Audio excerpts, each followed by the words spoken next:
Hai hai hai. Assalamualaikum warahmatullahi wabarakatuh. Nama saya Devi Setiawati. Saya dari Pendidikan Fisika Untirta 2017 kelas B. Di sini saya akan menjelaskan tentang identitas nasional. Yuk kita simak penjelasannya. Pengertian konsep bangsa dalam sosiologis antropologis.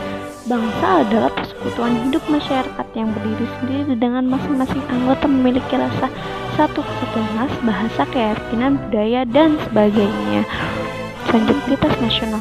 Menurut Kailan, identitas nasional ada manifestasi nilai-nilai budaya yang tumbuh dan berkembang dalam aspek kehidupan satu bangsa dengan memiliki suatu ciri yang khas, dan ciri khas suatu bangsa berbeda dengan negara lain dalam kehidupan.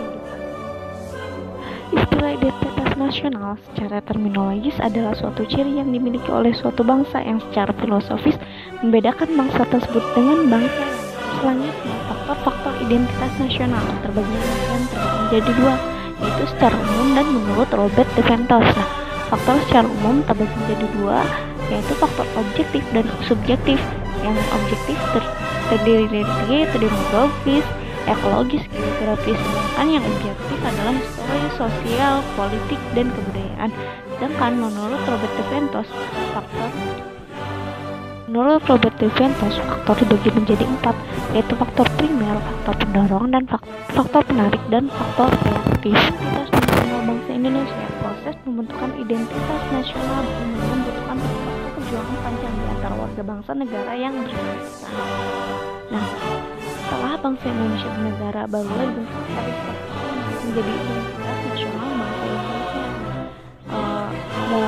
Di Indonesia sendiri cukup relatif berhasil dalam membentuk identitasnya, kecuali pada saat pembentukan nasional.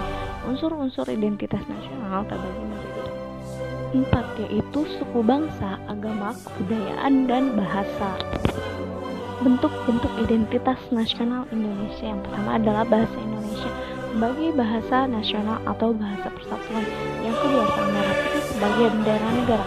Yang ketiga, Indonesia Raya sebagai lagu kebangsaan Indonesia. Yang keempat, burung Garuda yang merupakan burung khas Indonesia. Selanjutnya, Bhinneka Tunggal Ika sebagai simbol negara berbeda Pancasila sebagai dasar falsafah negara yang diterima dasar yang dijadikan sebagai dasar falsafah bangsa dalam negara Indonesia. Selanjutnya yaitu Undang-Undang Dasar 1945 sebagai konstitusi hukum dasar negara. Yang selanjutnya itu bentuk negara adalah Kesatuan Republik Indonesia yang berdasarkan konsepsi wawasan Nusantara sebagai cara pandang bangsa Indonesia mengenai diri dan lingkungan yang beragam strategis dan mengutamakan persatuan dan kesatuan bangsa. Kebudayaan sebagai puncak-puncak dari kebudayaan daerah. Tumbuh dan disepakatinya beberapa identitas nasional Indonesia itu sesungguhnya telah diawali dengan adanya kesadaran politik bangsa Indonesia sebelum bernegara. Baik, sekian dari saya, kurang lebihnya mohon maaf. Wassalamualaikum warahmatullahi wabarakatuh.